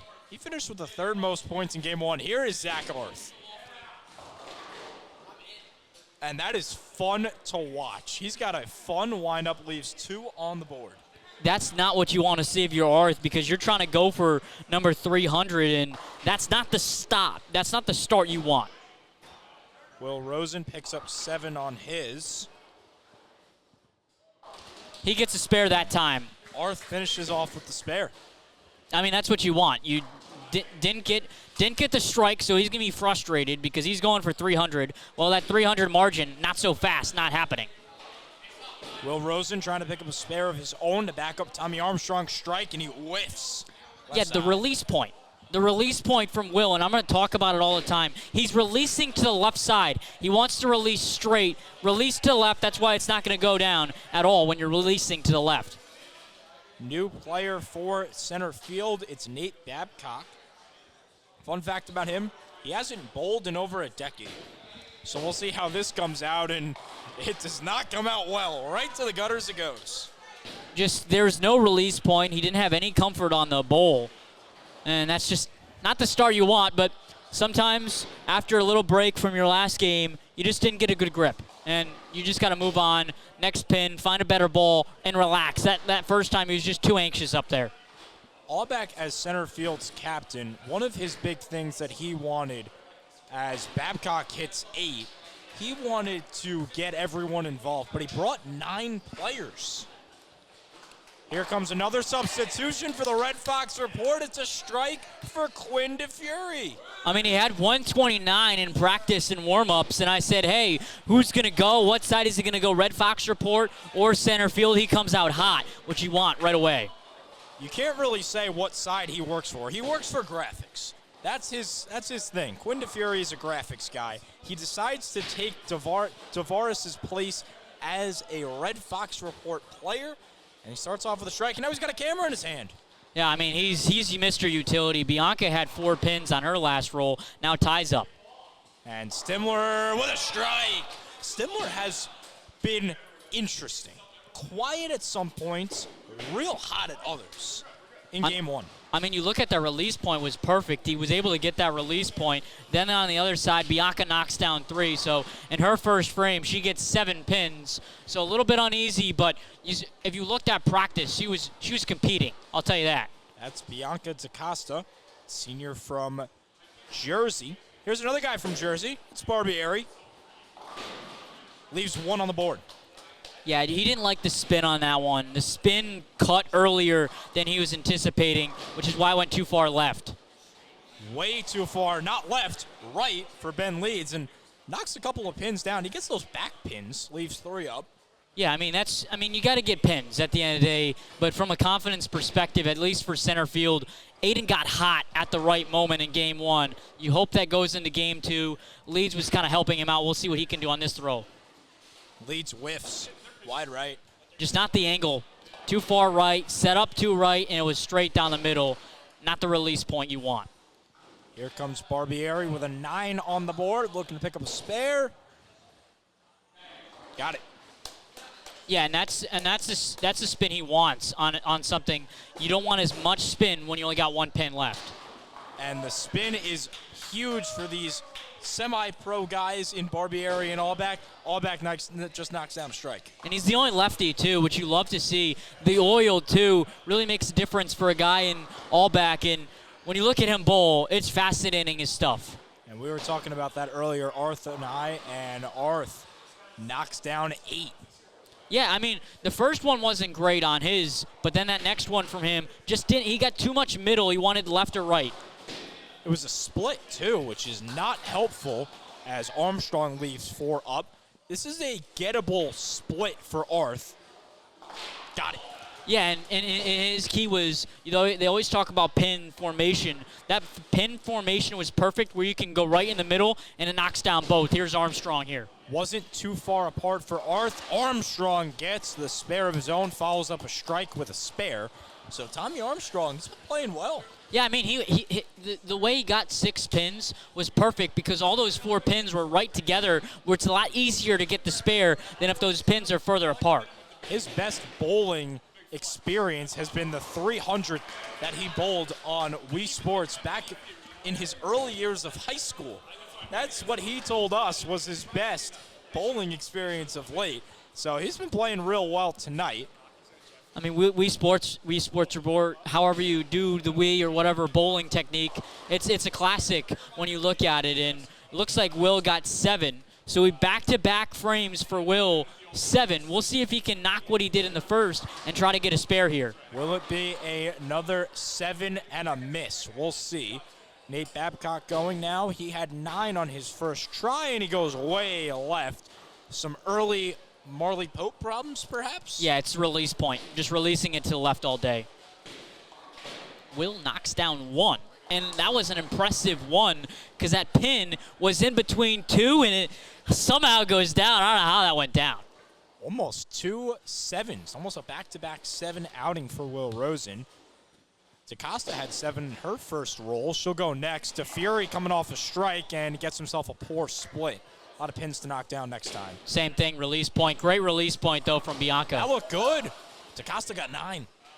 And that last one that didn't go down, it shifted to the right. I don't know if you saw that. It shifted off of its pin, but didn't go down. It had a chance. Now DeFury knocks down 2 out of the 4. Probably wanted the 3. Yeah, but, you look at it, it comes off of a strike where you get 8 collectively. Not that bad. Not bad at all, as DaCosta with a gutter ball on the right side. I mean, pin number 10, especially when it's so shifted off, it's hard to get because it's basically right down the aisle where it's a tough get. Especially for a righty, as Stimler knocks down a few on his go. Here's Ben Leeds left. Again, Leeds goes to the side, and then he hits the back pins. Yeah, I mean, he's able to get the back pins, but that's not going to work in terms of getting a strike or a spare because you need to get all the pins down, and he's always going for the side. If he's going to the angle, if he's going to an angle, you want to go all the way to the right or all the way to the left to start off. Now Stimler with a go and gets a spare. So Tyler Stimler, who was hot and cold in Game 1, has gone off to a real nice start here in Game 2. A strike and then a 4 spare. Leeds knocks down 1, so he's not able to get anything, and it's the same thing for these guys. Release point, I was talking to it with the practice squad a little bit. Their release point is either to the left to the right. Got to get it straight, and you got to find some spin on it too. If there's no spin, nothing's going to go down there where you want to go down. Now we are only 2 frames in as Barbieri is going to close out the second frame with Allback. But Arth was telling me earlier, he predicted around a 200 for himself. He said what's important to him is being a team player. The problem is his team is really not backing him up right now. Center field is playing a lot of their bench coming off of the loss, and they're in serious danger of losing their first game in this Red Fox Report center field rivalry. I mean, yes, but they're also expecting a lot more at Arth. That's why you kind of go to your substitutions, kind of saying, hey, game one was close. Let's just go out there, see what happens as Barbieri gets it to go. Knocks it down. There was a space in between, a one-pin space, as Auerbach's going to wait. Lacey was throwing on the practice lane that we have, and Auerbach knocks it down. He leaves Arth hanging. That was a great angle, though, by Auerbach. He knows he's a lefty. He knows that's on the left side. Go to the right side, knowing that you got the spin, gets it to go. And look at the spin on Zach Arth's ball. That's fun. I mean, it is, but it's not working right now. No, it is not. He's going right to the middle. Everybody talks about the pins. You got to get 1, 2, 3. You got to get that collective group. He's going for the 1, not hitting the 2 and 3, which is creating havoc, which is why he's got 2 splits already. And he's only gotten spares in 1 and 2, hasn't got a strike yet. And this is going to be a tough spare for Arth, I'll tell you that. It won't be a tough spare for Armstrong. He's got 3 pins that are all right next to each other. Let's see what Arth does. No. Got 3, had the chance, but couldn't knock down that left side pin. Just too much, as Armstrong looks pretty good there. Tommy Armstrong continues his day. First 3 frames he has left open. Good job. And I was talking to him before game 1, and I was mentioning a couple of people were saying, hey, I don't think anyone's going to get to 100 pins besides Gene and Dan. He says, well, guess what? I'm going to show you up. As that one goes down, it looks like 7 pins for Babcock. Will Rosen going for the Red Fox Report. Tries to get the ball to go to the left by motioning his hands that way. That won't do it, Will. Yeah, it won't do it, and it feels like it's going to be a broken record at this point, but it's all about release point and angles in terms of bowling. Babcock leaves 1 on the board. That's a big one to leave, especially with center field not looking too high. Here's Rosen. Finishes it. Nice spare.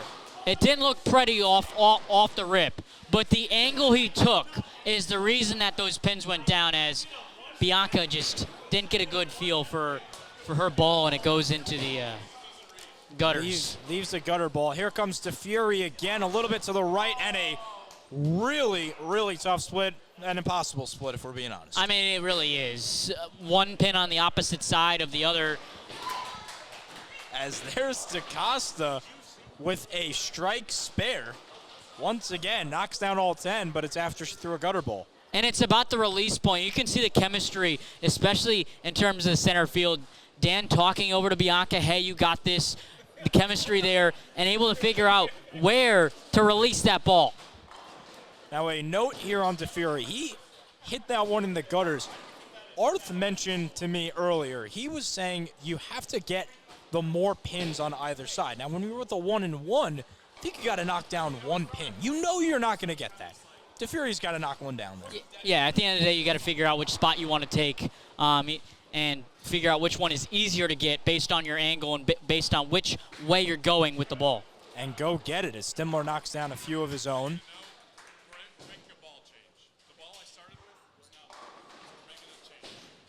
Well, you heard it.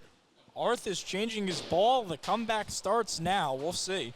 I mean, he's going to need to wake up, I'll tell you that. He's only got 2 spares in that last frame. He got 6 and 3. That is unlike him. And while he was coming over, he was fired up, to say the least. Not pleased with his performance. Stimler leaves 4 on the board, and a interesting split there for Auerbach. That's going to be real tough to get. So Stimler with his first closed frame of the night, or of game 2, I should say. If you're Dan, you probably want to go to the left pin and try to cut it with the right. He goes the other way, though. And he misses both. Yeah, I don't like the decision to go for that right pin. Go for the left. I know you're a lefty, but it can cut back. Just didn't cut back that time. Did not work in his favor. He leaves 2 on the board. Here comes Gene Barbieri. Leaves the back 2. Not enough angle. Not enough angle on that one. Just the spin was fine, but there was no angle. He took a bad angle. About 15 miles an hour off the rip. And he will throw the last ball of frame number 3. Score right now, 192-165 in favor of the Red Fox Report. They also have 2 spares going. Barbieri looking to pick up one of his own. Center field also has 2 spares on the board from the 3rd frame. Let's see if Barbieri can make it a 3rd for his side. Whiffs. It's a spin. That's all spin all day. Took a left. He had to take a better angle. Got to go further to the left side and then get it to hook. Too much of an angle that time, and that's why it didn't hit. And he didn't do it. As there's Tommy Armstrong. Again, knocks down some pins. He's a consistent player. He'll knock down 6, 7, 8 on his first throw, and then he usually picks up the spare to finish it off. Sometimes a strike every now and then as well. I mean, there's not a better way to start. Strike, spare, hoping for something here. We'll see if at this new ball, we'll see if it works. It's gray. The last one was a multicolored ball, and there it is. It's a spin. The spin on that ball was so much more pure right off the rip, and that's why it went down. Here comes Armstrong. Got it. And once again, consistency from Tommy Armstrong. Yeah, and it's where the pins are to get the spare. The pins are not far apart. They're all together, which makes it easier for him. Armstrong faced Karl Anthony Towns in a 3-point contest once. That was a fun fact he gave me back for the basketball Red Fox Report center field game. As straight away from Babcock, and we saw this earlier. I forget who it was. I believe it was Aubach. Or it might have been Lavin. Lavin threw one straight away, hit the dead middle pin, the 1, and then it creates a really weird split where you have 2 pins left on the left and 2 pins up on the right. It's number 1 because you bowled the ball too slow. Number 2, no spin. No spin. That's what Babcock just had on his throw. Rosen goes to the left side, knocks down half. Yeah, but that's not bad because if you look at the half, it's all to the right side. So how you got to angle this one if you're Rosen is go to the left side and then cut it. You got to make sure you hook it to the right where you can get knocked down all those pins. As Babcock doesn't even hit 2 of them, let alone 1. Here comes Rosen's try, and he hits the 1, but not the 4. Wrong angle. He goes to the right instead of the left. If he goes to the left side on that one, it's easier to hook to the right. He didn't do it. He didn't do it. As DaCosta knocks this through for 7. Quinn knocks down a couple, looks like about 7 or 8. It's going to be 8 on his side for Quinn, but that release point for Quinn did not look great, but it was able to knock down a bunch of pins.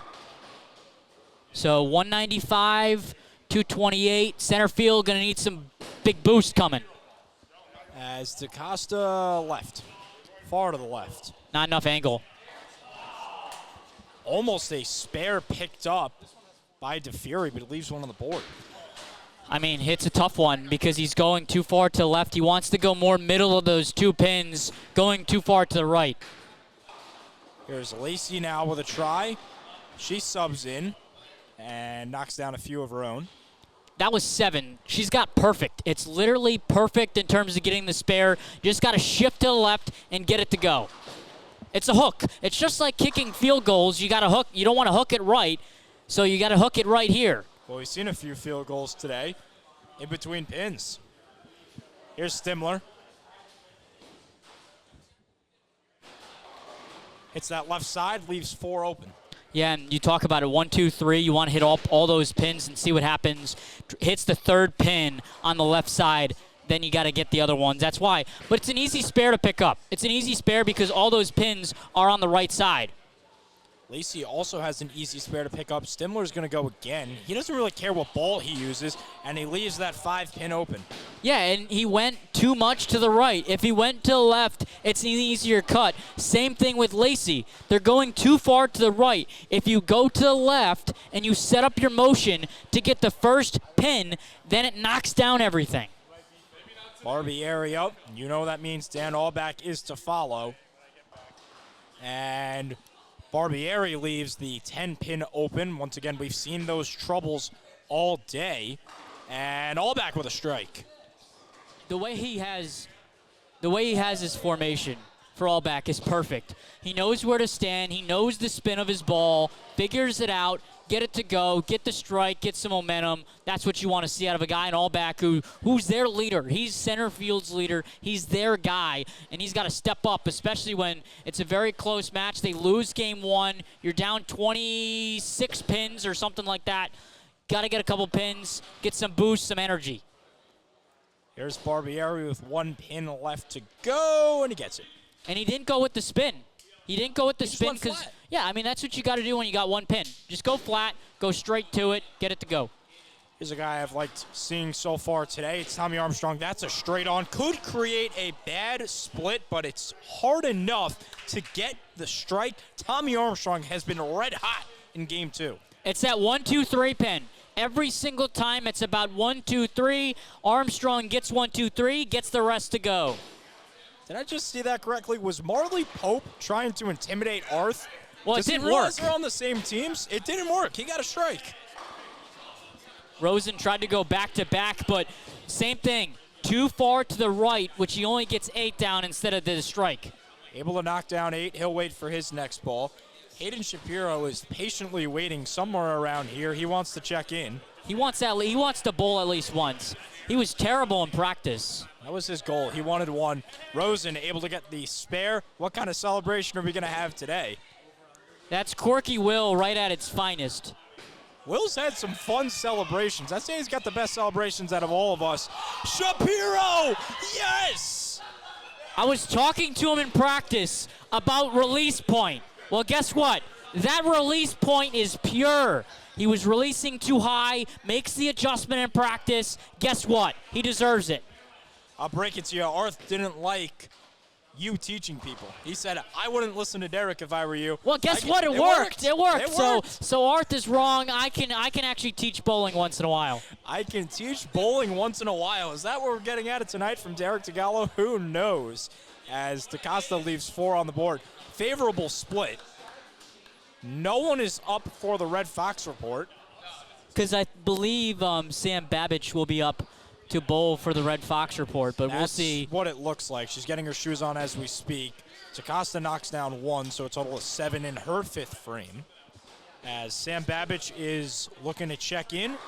Social media manager for the Red Fox report at a Hot Dog, New York from my area, Strong Island. Oh, boy. Reported as game to game due to work coming into play. Lacey And got 9. I'm surprised center field was going. I guess it's because of the time limit that we had and we're coming close to it. Lacey was able to pick up 9. We're about halfway between both sides. We're in that 5th frame, so expect things to speed up a little bit now that Babbage is here. So now everybody is here from the respected sides. Lacey didn't get that one to go, though. Lacey misses. A little bit too far to the right.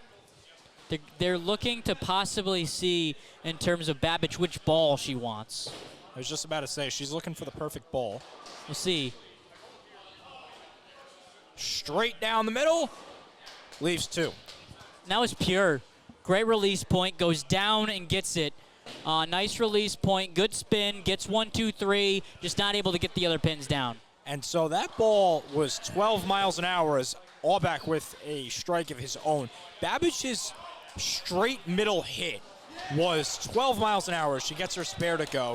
It's been interesting because when we've seen the players that throw the ball 10 or 11 miles an hour, that's when you usually get that double split with the 2 pins on both sides. But Babbage was able to reach the 12 mile an hour mark, and she gets a non-split. Yeah, but it's also the spin of the ball. There's not a ton of spin, but there's enough spin to push it forward a little bit, and then it's about 1, 2, 3. If you get 1, 2, 3, you're in great shape.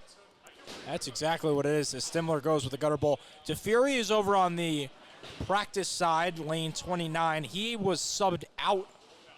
They're just subbing in and out. They're subbing in and They're out. trying to get everyone in for this bowling game, the first ever between these two teams, as Stimler leaves a split on the board, but it doesn't matter because that's his second throw. Finishes with 8 in the frame. Now he's at 59 on the day, 5 frames in. Yeah, and Red Fox report's looking pretty good. 296, 287. However, there are 3 strikes for center field, so that helps them a little bit. So center field, I would say, is in the lead compared to just the 2 spares that are left on the board for RFR. 1 pin left to go for Gene Barbieri. It's the 5. He needs to hit this spare because that would make this probably in favor of the Red Fox Sport. It'd be really close. It's really neck and neck, especially with the strikes on the board, the spares on the board. Honestly, you just kind of got to wait and figure it out at the end of the day. And that's where I'm really curious as to what the tiebreaker rule is. If center field is to pull this off, what happens? I think you'd probably go by most pins. Which would really benefit the Red Fox report because they won by 40 in the first game. Yeah, but you look at center field, you get Arth. So you're kind of looking at it, okay, we got Arth, we got our big guy, let's try to make the deficit a little bit more. We'll see. We'll see how that all plays. Red Fox Report could win this and just keep that conversation mute. Tommy Armstrong on lane 27 had his first closed frame of the day. 6 frames in, 102 points. He's a guy, he won an All-American. I mean, he was saying that he wanted to be all-tournament team before he even started. I'm gonna put him on my all-tournament team. We're not even done with game number 2, and he's already on my all-tournament team. Look at how good he's done. He's done better than anyone else that's here today for game 2, and he was the 3rd highest scorer amongst all players in game 1. There's not enough to say about how well he's performed today. And Arth leaves one on the board. What happened to his ball? I thought his ball was magical. Yeah, it looks like he's gonna sub the ball out. He's not pleased with his performance, and I think it's more of the atmosphere that's getting to him. A lot more people at the bowling alley tonight, more competition too, more trash talk getting into his head. It's really a mindset thing. He's also never played under the lights of a full broadcast. I don't think many bowlers have. Hayden Shapiro leaves 2 on the board. He was looking for back-to-back strikes. He subbed back in. Yeah, I mean, he looked good. That one looked good, just a little too off to the right that time. But you know, this is a pickup. If he figures out the right angle here, it's a possibility to get the pickup. Try to go all the way to the right, cut that first one, and then try to cut it more to the left side. Shapiro's kind of sneaky. He throws the ball about 17 miles an hour, which is what Arth's speed he estimates would be, or is, as Babbage leaves plenty on the board. Looks like she got 4. It's going to be 3 that she got down. And Shapiro goes safe. He just wants the 1 pin. He knocks it down. I mean, that's a decent strategy. Just knock down pins, figure it out as time goes on. But, you know, at some point, there's going to be a time where you got to be a little bit gutsy. As Babbage can't get the spare. I agree with your point, Derek, about going for the 1 pin. However, that one was a possible split. Yeah. You could hit that. It was about angles to me, and I don't think he was going to have the right angle. Neither and do I. If you're not confident in your angles, just don't worry about it and just go for the 1. I think that's something you leave to the Allbacks, Barbieris, and Arths of the world. Yeah. So Stimler will throw for RFR and leaves Too right. It was too right. 2. It But it's a was bad too split. right. It was Bad too split. right. The 7-10 split. Yeah, I mean, it's just too right. If you get one of the pins, you gotta get 1, 2, 3. Too far to the right, not able to knock it down. Costa is not pleased with her performance. She just knocked down 3 and then wasn't able to knock down any of the pins. Field goal, Tyler Stimler. I mean, it's one way to look at it. Here's a good one, though, I think, but too far to the left. Knocks down 7, I want to say. Yeah, 7 for Lacey. Tough split, though. Yeah, but that's a doable split if you're Lacey. Doable, but tough. She's also not one of the 3 players that we mentioned. One of the 3 players. Yeah, but that I don't mentioned I don't think you have to be one of those 3 players if you know the angle. Like if you know the angle, you're able to knock it down. Too far to the middle, not going to get it to go. That was just too far to the left. That did not work. Yeah, but she was set up to the middle anyway, so it wasn't going to be knocked down. Barbieri leaves a split, but that's doable. Yeah, I mean, that pin almost knocked down. I don't know if you saw it. It trickled a little bit. If that one knocked down, it probably would have hit the other one, and it could have been a strike. Could have been a strike. He's got the 5-9 split. All back on the other end gets plenty of spin. He leaves 2, but they're both close to each other. That's some late action, though. That spin was late. Let's see if Barbieri can pick up the split. No, he knocks down the left pin. Yeah, but he's okay with that. You knock down a pin, especially with his type of spin, it's a lot tougher to get some of those. But all back gets a spare. Gets the spare. Now, Barbieri has left 2 frames open, which is something you don't see every day. Yeah, but I mean, the one was a split. The other one back in the 3rd frame, he got 8, and I think it was just a little bit miscommunication on what angle you wanted to take. And Arth with 9. And here he comes on the other side. Red Fox Report leading scorer of the game. Tommy Armstrong goes straight away again. And he didn't get the angle. He didn't get the speed. What happens? He leaves the 2-pin split on both sides. People think I'm crazy when I'm talking about angles and I'm talking about spin, but that one knocks down for Arth. He gets the spare, but that's the definition. If you don't have the right speed, if you don't have the right angle, you don't hit 1, 2, 3, that's going to happen, and you're going to have a split. And he's going right down the middle. Hits 1. Barely. That's one that you got to hit 2. I mean, he barely hits 1.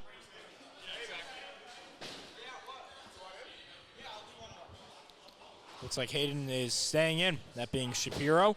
Will Rosen, I don't know what kind of a throw that was. I don't know what he's doing. Put all his thrust into that. I don't know what he's doing. Neither do I don't know what's going on. It's a different side of Will that you don't see every day. Well, Rosen, I mean, he is pretty quirky, but this is even quirkier than I was anticipating. very professional guy. Seen some quirk, like you said, out of him. All right, Gutter ball here. Shapiro has a gutter ball, and then he wants to check out. Allback says, not so fast, partner. You're going to try to finish this frame. Here goes Rosen. Connects on a few. I can't tell if he was excited or not. He wasn't, but it was a weird not excited. Good decision to keep Shapiro in. Knocks down 9, but just on the wrong throw. And that's the adjustment that we're talking about. It's all about in-game adjustments. Makes the adjustments, see where his release point is, see where that action is, and goes more fluid with this motion. And knocks down 9. Good mentality. After wanting to check out. Sometimes you just got to be like, I'm done. And then guess what? Your head just switches, and you're locked in. That looks like Marley Pope, who just came back in for center field. He knocks down just a few. Babbage had to wait for her ball, and nothing. It was just the wrong release. She was straight up, but released it to the left. So it was going to either maybe knock down 1 and try to trickle the rest, or get 0. Here's Pope. That looks good in the middle. Got it. He found the angle. Babbage on the other end leaves the dreaded split, but it doesn't matter because it's on her second throw. Yeah, I mean, that's not bad. You pick up 7 in a frame where you got 0 on your first ball. Kara gets 8. Good knockdown. And it's an easy spare to pick up, too. So Stimler now will go. 67 points through the first 6 frames. Got it. A strike. The velocity on that one helped. The velocity on that one helped to knock down those last couple pins, because once they started pushing, you could start to feel it a little bit. 15.6 miles an hour on that throw, and Stimler connects with all 10 pins. Here's Carol Lacey. Nope. Ooh! What a shot! Ooh, I almost fell out of my chair. I almost fell out of my chair for that one. Wow. Whoa. I said no. There looks like there's some disgruntlement between the two. And, of course, it's the captains, Barbieri and Aubach. We might have to have Arth in my opinion, here. I don't think that works. I don't think you're allowed to do that, because it goes off and then it goes back in. The discussion I just heard, Gene said that they had someone on their team do the same thing and they didn't erase the score. So that means she gets to keep her spare, even though it's not legal. So it's not legal. I don't know if you guys heard what Art said, but it's not legal, but it happened with Gene's team in terms of Red Fox Report getting that to go, so they're going to count that one to make it fair both ways. And in regular bowling, that is not the case, but this is all about having fun. We want everybody to knock down some pins, so let's give them the pins. Why not? So they leave Lacey's pins on the board. Aubach with 3 left gets all 3 of them. That is some crazy angles from the editor-in-chief. It's all about angles, man. I don't know how many times I got to say it, but it really is. Are my eyes deceiving me, or was that another closed frame from Barbieri. You're not. You're not. I mean, he was frustrated after game 1. Some of the frustration has come into game 2. I mean, it's still a good match. Back and forth. It's really close. Arth is fooling around with the scores. We'll see what happens. That's interesting. Oh, because they gave Gene a spare, and he didn't get the spare. And knocked down they gave him the spare in the 7th, but he only got 6 pins. So they corrected the score. Armstrong put up 7. Arth to go. Arth gets it to go. It's about time he wakes up. I mean, really. I mean, he's got 2 strikes through 8. I mean, that is, from Arth's standpoint, that is pretty poor, to say the least. Armstrong knocks the 2 remaining pins through. He's had himself a nice day, keeping up with Arth. I mean, if you look at it from a perspective of what your expectations are, I would say Armstrong is having a better game. Armstrong having a great game. Nate Babcock smooth with it. And Rosen follows it up with an impossible split. Yeah, I mean, same thing. It's the 1, 2, 3 pins, velocity, spin, didn't go his way. In this game, we've seen 3 splits from Red Fox Report, and we've seen 3 splits from center field, so... Rosen struggles continue as Pope goes to the right side, knocks down some. You know what frustrates me the most about bowling? That people don't understand angles and velocity and the 1, 2, 3 frame. We've seen it so much today. All day? All day, every day. So Rosen will go for the impossible split. He has struggled today.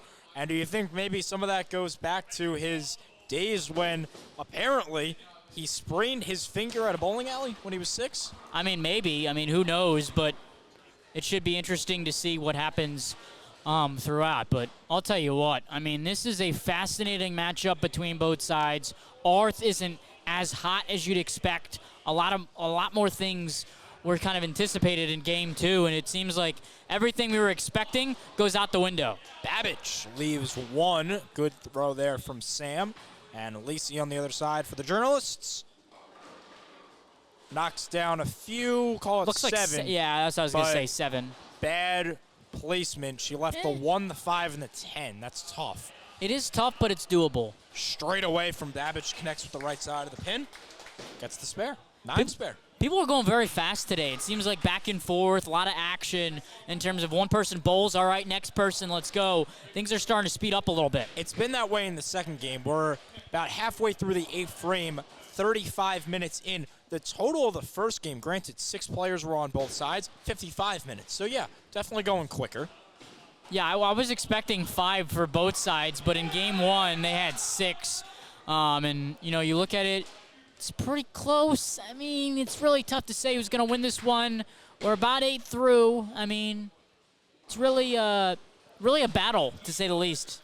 Stimler with another strike. He goes back to back as DaCosta leaves a few on the board, and Barbieri leaves himself a doable split.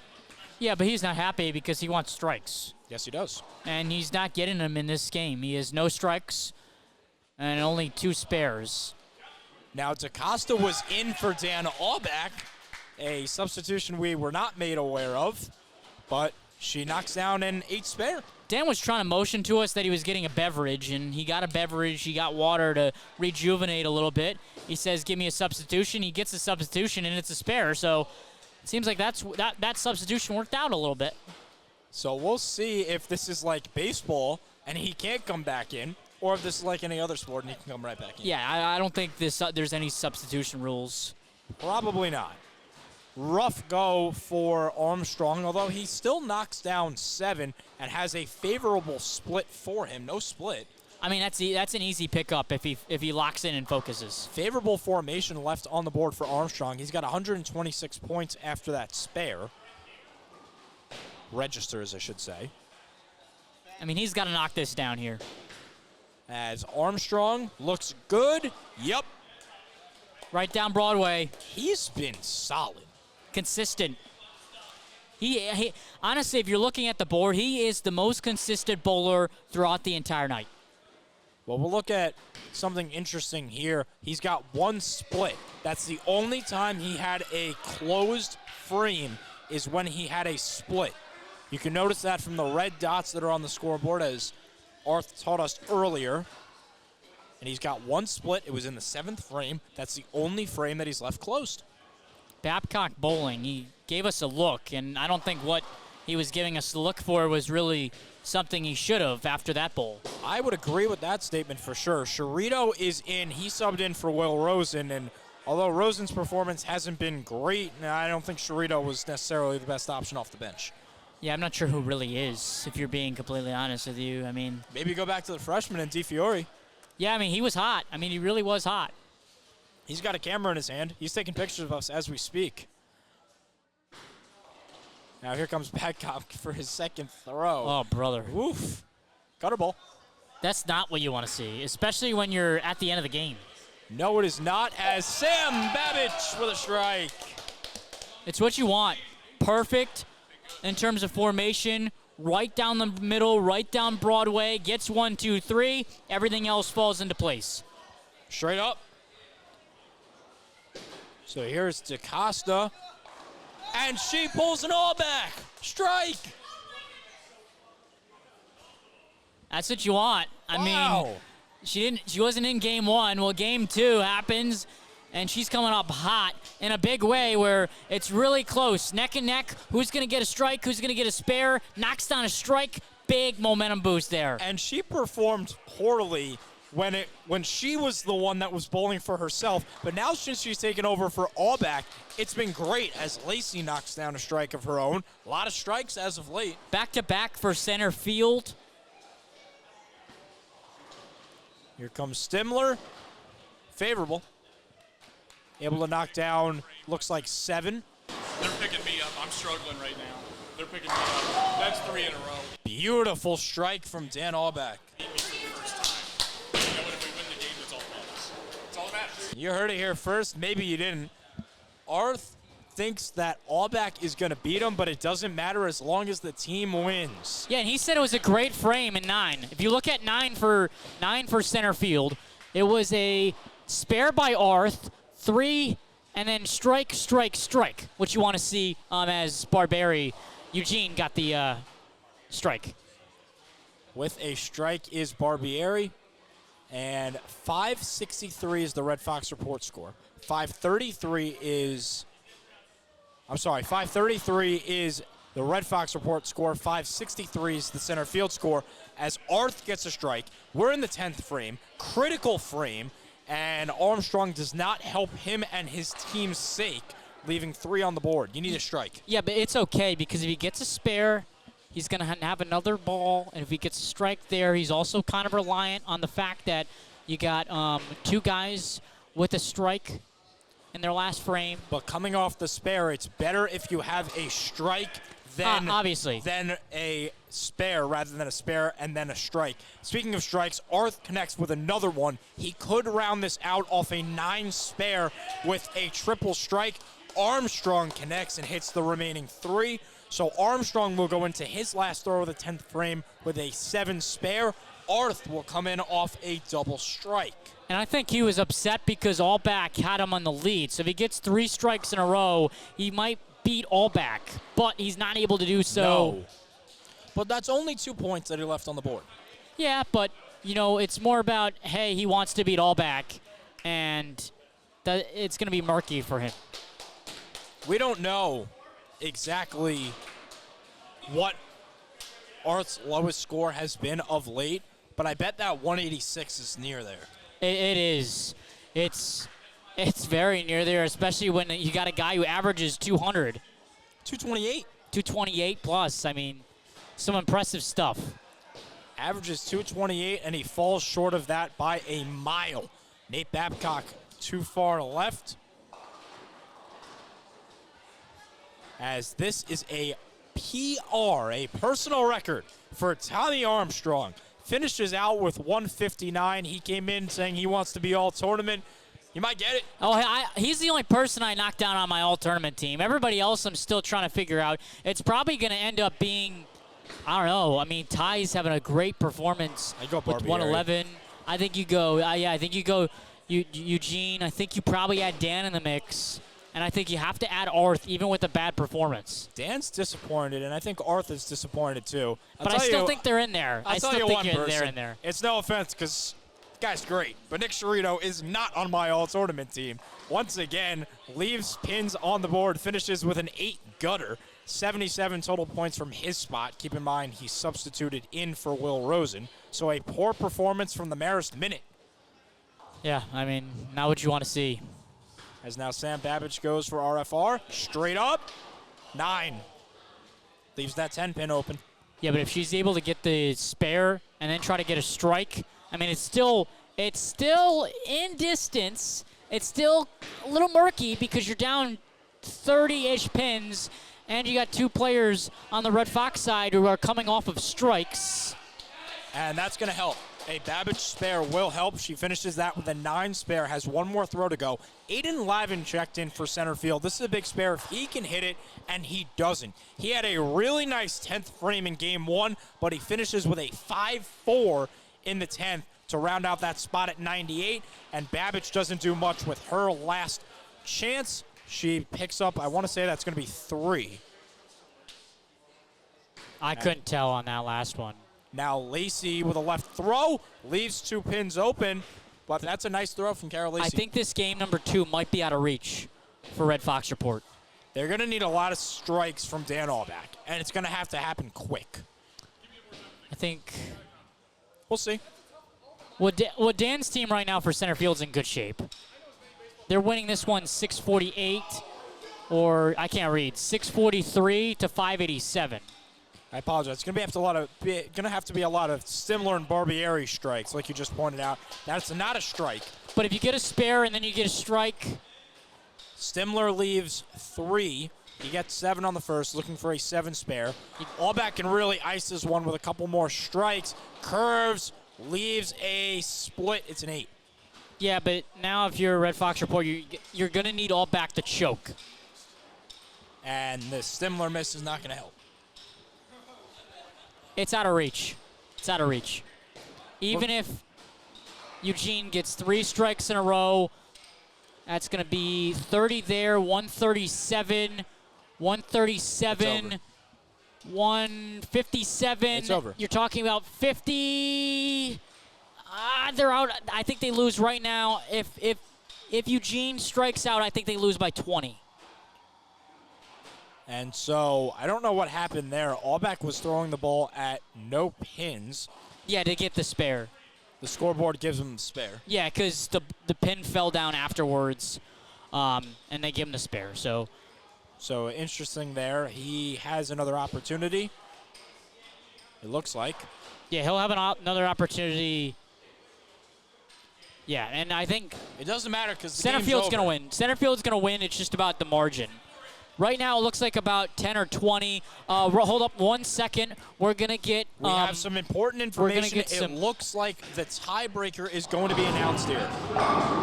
Does this work? Yes, it does. Okay, we got some drama. So Dan left the 3 and the 6 standing. The 6 pin moved over, and they both knocked down. Now, the 3 and the 6 should have been reset. However, it's late. We're not going to ask the people to reset the pins. So we had Dan throw at the area that the 3 and 6 were in. He says he made it. We question that. And I'm on his team. I think he may have missed it. We're going to let Gene finish because perhaps Gene has a chance to win. It might not matter, is the point being. Are you sure Gene has a chance to win? The game is mathematically over. I thought you were coming over here for a debate about what happens if center field wins this game with a 1-1 tie. So that's the real question. So it is official. The game is over. It doesn't matter. Yeah, it doesn't matter if Dan made it or not. You guys can't catch up. Because even if Gene would have had to strike out. Gene would have had to strike out to even have a remote chance. Yeah. And I still don't think he'd have a chance because they still would have lost by 10 or 20 pins. Yeah, because you can see it's 6-12 for center field. Whether they gave Dan the spare, it would have been 664. So they can't get 664. So the game is over. The real question is, what is the tiebreaker? We don't know what the tiebreaker is. Well, I would guess by overall pins for both Game 1 and Game 2. Is it total pins? That's what I would guess. And when you look at it... I'm learning this in real time. So are we. So are we. Well, let's just figure out let's just have Gene bowl and see what happens. we'll just see what happens with Gene. We do not have a rules analyst. We don't. But let's figure this out. We'll talk it up. So right now we'll see what Gene does. He needs a strike. Let's see what happens here, folks. He gets the strike. He gets a strike. How many pins, though? How many pins is the question? So 624 total. So 1230. Now here becomes the discussion. So game 2 is won by center field. I mean, game 2 is won by Red Fox Report. No. Game 2 is won by center field. Game 2 is won by center field. Won by center field. Game 2 is won by center field. 675 to 624 is the final. The question is, now the question overall, is, how does the tiebreaker work? Overall score. Because if this is by overall pins, center field is the champion. Yes, but that's based on the fact of if you give Dan the spare.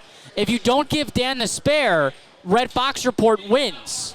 That's the biggest thing. It's going to be interesting to say the least. But game 1 we know for sure. Game 1 we know Red Fox Report won. Game 2 we know for center field.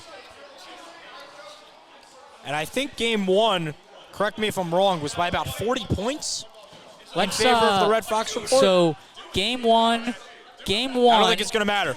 We're seeing ones coming from all of the players. I don't know. This is one ball. This is going to be one frame, I believe, from Aubach and Barbieri. One ball from each. One ball for each. Who can get the most pins? Shootout. Here we go. Starts with Barbieri for the Red Fox Report. Connects on 8. Dan Aubach needs 9 pins. Or more. Or 10. If he gets 8, how about this? How about this? He gets 8 pins, and we go again. Happens? We go again. Well, let's just go again. We would have a round 2. I hope he gets 8 for the sake of it. It all comes down to lefty. Dan Aubach needs 9 for center field. He got 8. He gets 8. He gets 8. Let's go. He got 8. So wow. So they're just going to go again. These rolls don't matter right now. They're just going quickly. So they're just going to throw the ball because why not? It'll come down to the captains again. I actually think, here's my philosophy. I think it should actually be, all right, you saw Gene and Dan both bowl. Have 2 other people go up there and shoot it out. Why does it have to be the captains? I agree. It's not like, it should be like hockey. Tommy Armstrong disagrees. To me, if you're Gene, I would actually go with Armstrong for this role. He's been the most consistent bowler throughout the entire game. I concur. Regardless. Marley's up. Regardless, it'll be Aubach. No, that's Dan. Aubach. That's Dan. Here comes the lefty. 8. Connects on 8 again. So, Dan Aubach, who was the #1 bowler in the state of New Hampshire for 2 weeks upon high school athletics, puts up back-to-back 8.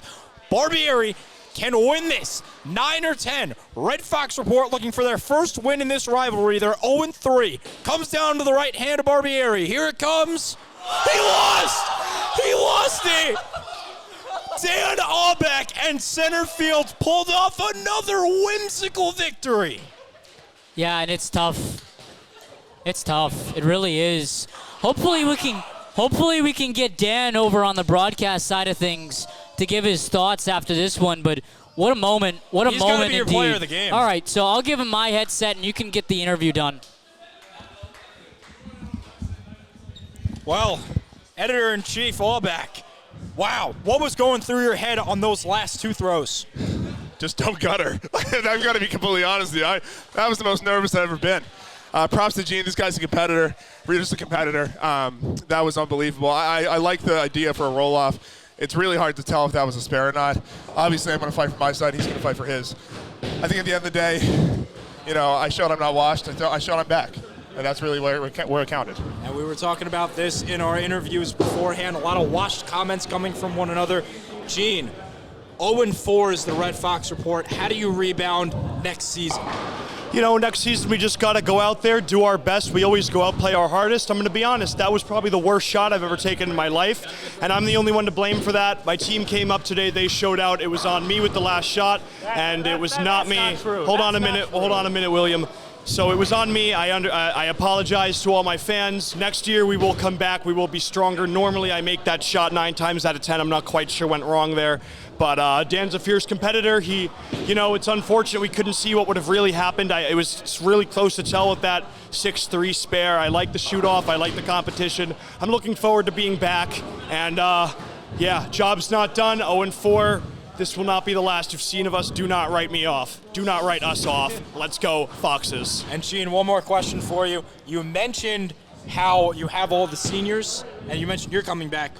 Was Jimmy Chantulis going? Did that impact your team negatively at all? Losing a clubhouse leader like Jimmy is obviously detrimental to the clubhouse, but at the end of the day, we are far removed from the Jimmy era. It's been quite a bit of time now. We've moved on, we've grown. He is a Red Fox Sport first ballot Hall of Famer, but you can't live in the past, and we're living in the now. The now feels like crap. I bowled like crap. We didn't deserve a win with the way that I bowled personally, and that's just how it goes.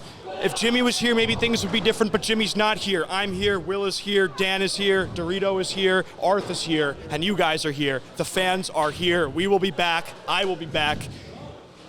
And things will be different. Well, that's the executive producer of the Red Fox Report, Gene Barbieri. We go back to the chief, Dan Allback. Dan, you're going to lose a couple of guys, including yourself. How does center field rebound from 4-0 this season and continue the trend next year? We're just proven winners. We have a playoff experience, and we get all our guys, and you saw we kept subbing in because we believe in everyone on our team. Everyone has a role. Even Ben, we didn't know how he was going to bowl, and he started off doing really well. I'm just really proud of this squad, and I think the roster turnover, we do it year to year. It's not even the question for me. We build a system, and you keep thriving off it. And he mentioned teamwork, and this goes to my last question. Was there any thought on your side of you not throwing that last ball? Yeah, man. First off, I thought I got that spare, and you just gotta be partial, and it's tough to be, But you're a journalist, obviously. You got to be a little impartial. That last shot, man. I haven't felt like that since my old days in the high school tournaments. It really is all the nerves, and at the end of the day, you got to take the shot, and that's where it counts. So. Major congratulations to you, Dan. Good luck next year.